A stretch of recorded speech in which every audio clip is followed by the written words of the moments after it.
For those of you who are new to the program, to this particular channel, I was a plastics manufacturer for about 30 years out of my career. And for another 20 years, I have been involved in buying and selling manufactured products in many different industries from the US, from Europe, from Mexico, from Taiwan, and China. In fact, my number one product was a bicycle water bottle like this. You've probably had one of these, or you know people that have had them. It's a very common product. You can see that one of our customers was the U.S. Army. We were making 1 million bottles a year at one point just for the U.S. Army for the induction center, not induction, the recruitment centers. So it was a very, very big business. We made over 5 million of them a year. Now, I tell you all of this to set the stage for this particular episode.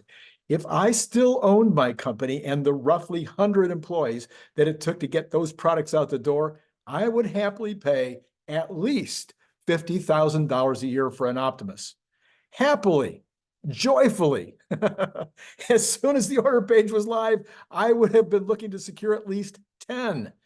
In this video, I'm going to tell you why the demand for Optimus will dramatically eclipse the demand for the Cybertruck the very minute that they're offered for rent. This is Randy Kirk. You know what to do. You hit the like, and then you hit subscribe. You hit notify.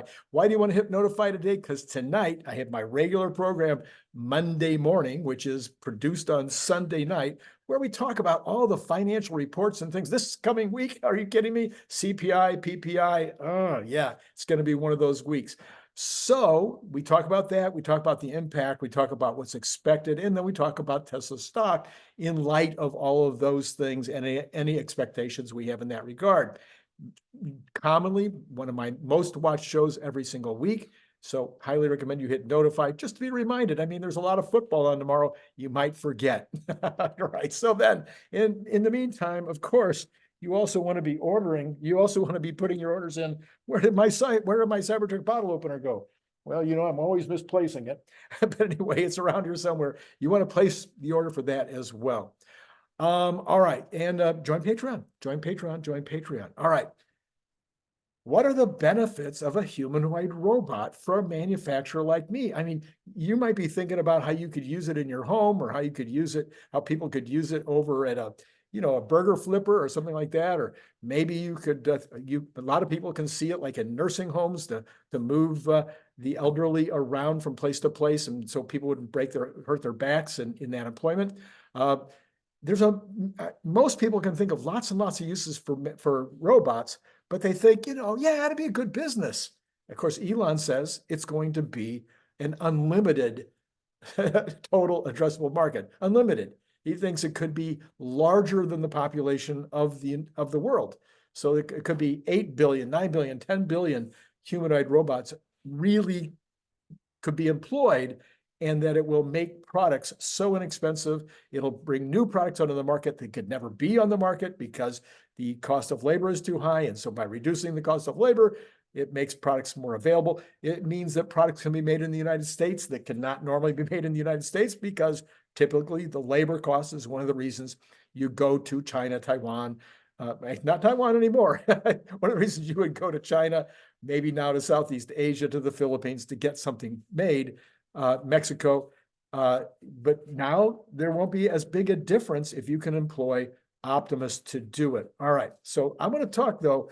Some people, if you've never been a manufacturer, if you've never worked really, as a manager or something in a manufacturing environment, these ideas may not occur to you. So I made a list here of why it would be so amazing to have these robots. And okay, so number one, a consistent output at a level equal to the very best worker. So this means in terms of quantity and quality. When I was printing those water bottles, I had one printer who was very, very slow, but very exacting. And so we would give her the work that required really close registration, where it was going to be, we did some Disney work that we had 11 spot colors and they had to be perfectly registered. Well, she would do that work, but she was very, very slow. And then we had somebody else who was really, really fast, but not very precise. And so we'd give her jobs that maybe only had one color, it didn't matter. So, but then in between that, you have people that were different rates of speed and different rates of quality.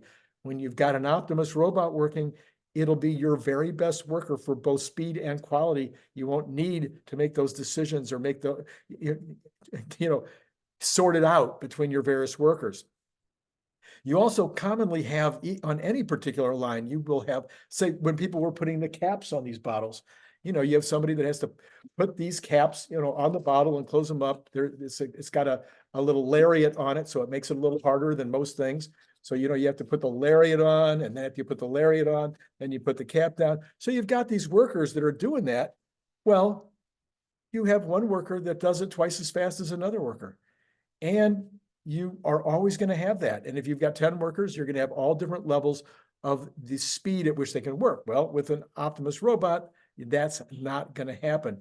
Now, when you've got consistent output like that, that means it helps every other function in the factory and all the support systems like material supply, scrap management, packaging, warehousing, shipping, and even sales. Let me explain that a little bit. So if you have a consistent production in a particular line, then you know how often you need to bring more supply to that line in order to keep it going at full speed.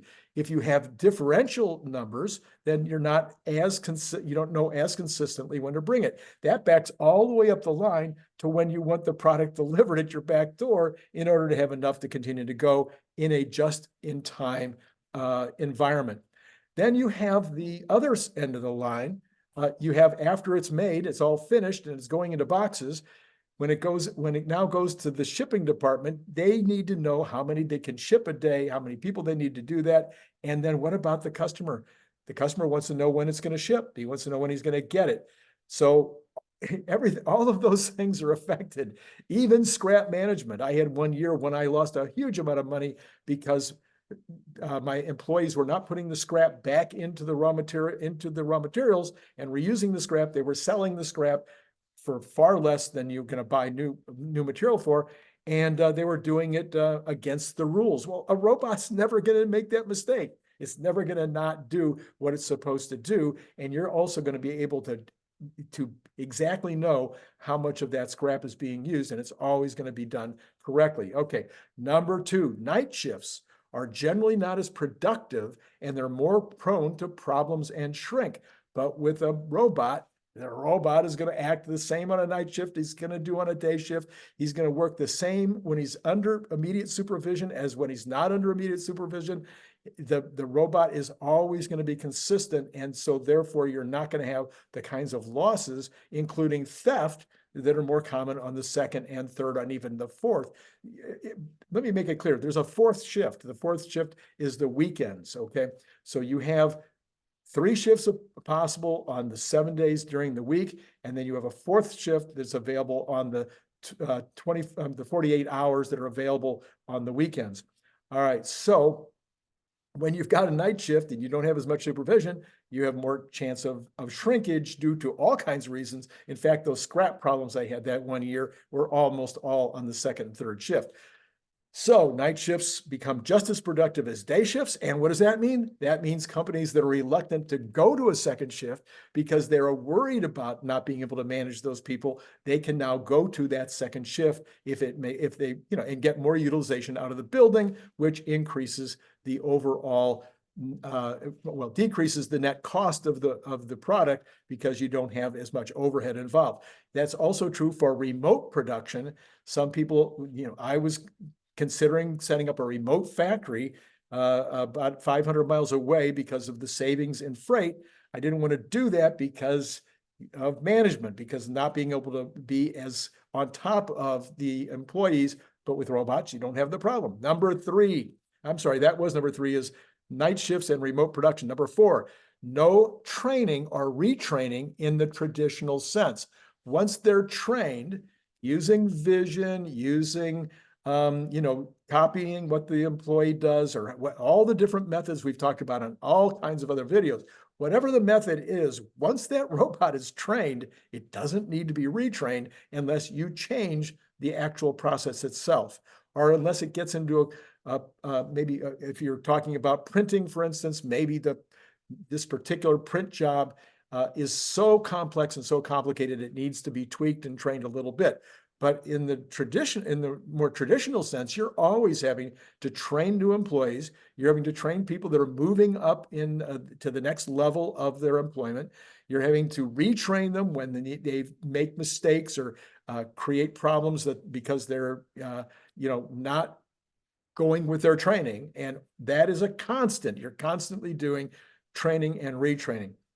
Number 5, you have no time spent with personnel problems, including social issues among employees, reviews. There's no reviews. There's no discipline. There's no meetings to be held with these people, with the robots, in order to encourage them to get better and get stronger. There's no updates to personnel training, such as safety. All the HR things that you have to do. Please don't do inappropriate things with your fellow employees. And you have all the other kinds of personnel issues that we're dealing with today. Those all go away with bots. Now, you may still have some of those problems because you still have employees, but now you have far less of them. And so that means your cost of HR goes down. Number 6, you have no sudden departures, not for a minute, not for an hour, not for a day, not permanently. People are commonly leaving because they're injured, because they get sick, because they're going to quit. Sometimes they don't tell you they're going to quit and they quit. Sometimes they continue to work even though they've already decided to quit, and so their production goes down. All those problems go away. Next, you have listen to this now, this is a big one. Number 7, no forgetting, no distraction, no intentional slowdowns, no intentional sabotage. Yeah, all of a sudden,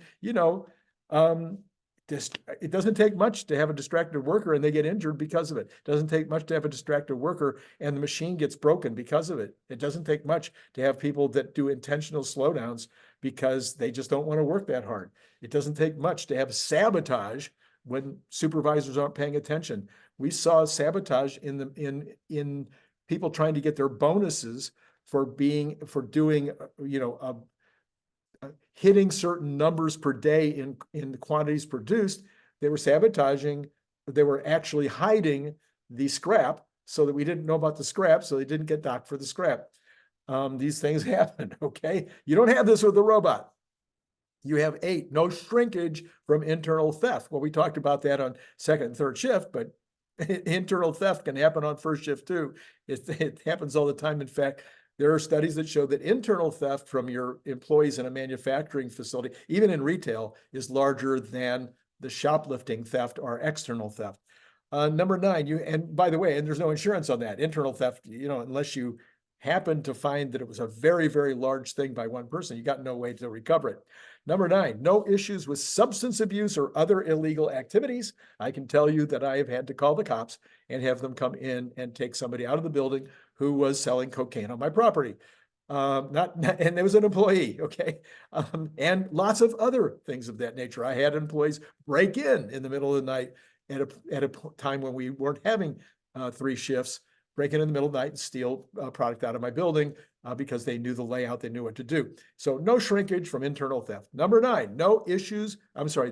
Number 10, no management time spent in attempting to keep morale high. No need for bonuses, profit sharing, or incentives to perform. Huge, huge amounts of time, energy, and money put into those issues. Number 11, no management time spent in trying to analyze new methods of payment. Should we be raising all the pay rates? Should we only be raising these different job categories? Do we raise prices at all? Oh, we've got a big increase in medical this year. So are we going to change the way that we do medical? Are we going to reduce the rates? Reduce what we're offering? Are we going to charge the employee a higher percentage of the total medical? These are issues that you're dealing with all the time at the highest levels. And so it's costing you huge amounts of money. So you have none of that is going to be taking place. Well, with regard to the bots, again, you may have other employees, but with regard to the bots, that all goes away. Number 11, number 12, no hiring, no firing, no basic training. And as I mentioned earlier, a huge drop in HR. Did I miss anything? Is there more that you would put on the list? Are there things on here that you're confused about? By the way, let me just say, I loved having employees. I really did. Now remember, this was 16 years ago, almost 16 years ago, that I sold the company. And one of the greatest joys of selling the company was no longer have to deal with the government aspects of having employees. And that was 16 years ago in California. Can you imagine what it'd be like today? I have that same staff, all the additional government overhead that's been put on companies in California with regard to managing those people, just horrendous. So all of that stuff goes away. But I loved having employees. I loved creating the incentives. I love seeing people move up in rank. I love having people that learned a lot and were able to take that with them when we sold the company.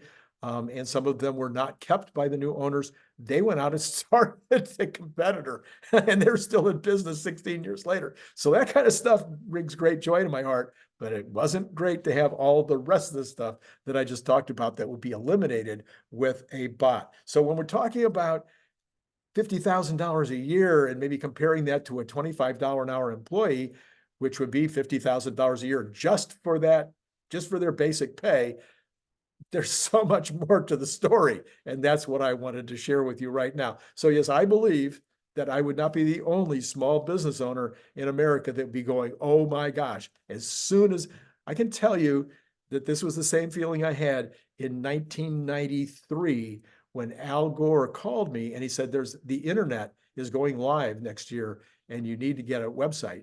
Yeah, well, that's a joke, of course. He didn't call me, but I was watching, just like I'm watching the robots right now. I was watching that internet and I was like, it's the minute the internet goes live to where I can put a website up, we're going to put a website up. And we did. We were probably one of the first 100,000 websites on the internet during that time. So this is the same kind of thing, actually bigger, absolutely bigger, okay, than the internet.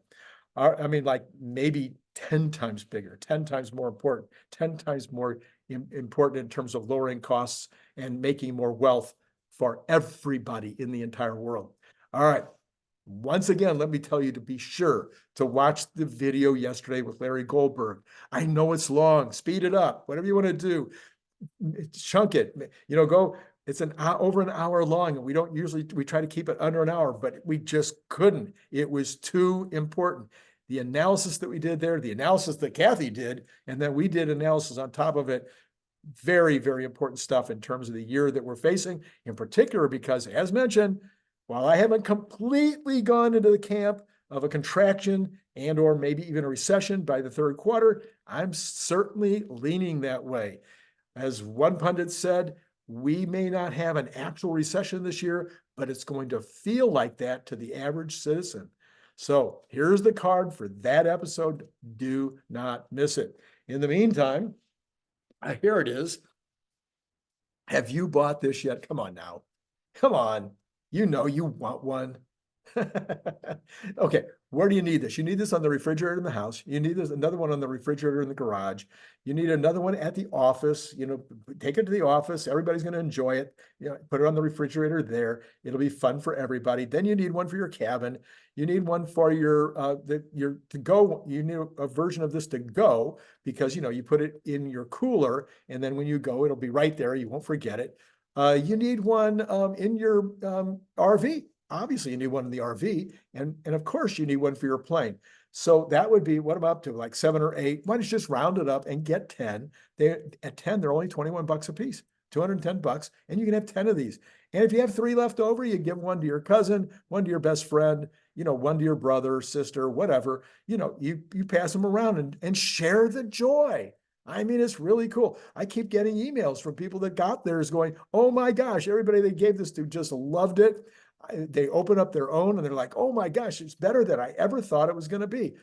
$25 for one, $45 for two, $65 for three, $90 for four. You send the money to paypal.me/Randy Kirk. And that's all in lowercase letters. You want to let me know Cybertruck or camo. And if you're buying 10 or 3 or even 2, you want to tell me, do you want 1 and 1? Do you want all camos? Do you want all stainless? How do you want me to do it? I need to know that. And finally, if you're outside the US zip code area, you need to add $20, except if you're in like Australia, New Zealand, you know, all that area over there, it's really expensive to ship there. So please add $30 if you're in one of those areas of the world. That's all. Oh yeah, join Patreon. Quite a few people at the beginning of the year, Monday, Tuesday, Wednesday, had a lot of new Patreon people, and then not so much. So $3 now. It's possible to join at $3. I have people at almost every level, I think, this week at 10 and several threes. Yeah, I can't remember exactly all the details, but it was like that. I want to say mostly threes and at least 110. Hey, I need more. It helps you. The more people that watch this channel, the more money that I'm getting in, the more money I can spend to make it better. The better it gets, the more people watch. The more people that watch, the more people are going to be interested in buying Teslas or buying Tesla shares. And if they buy Teslas or Tesla shares, that helps you. So you can actually make a contribution to your own improved wealth in the future by spending $3, $5, $10 a month with me. It'd be so nice. I'd really appreciate it. That'd be great. Okay, that's it. It's been fun, amazing, and terrific talking to you today.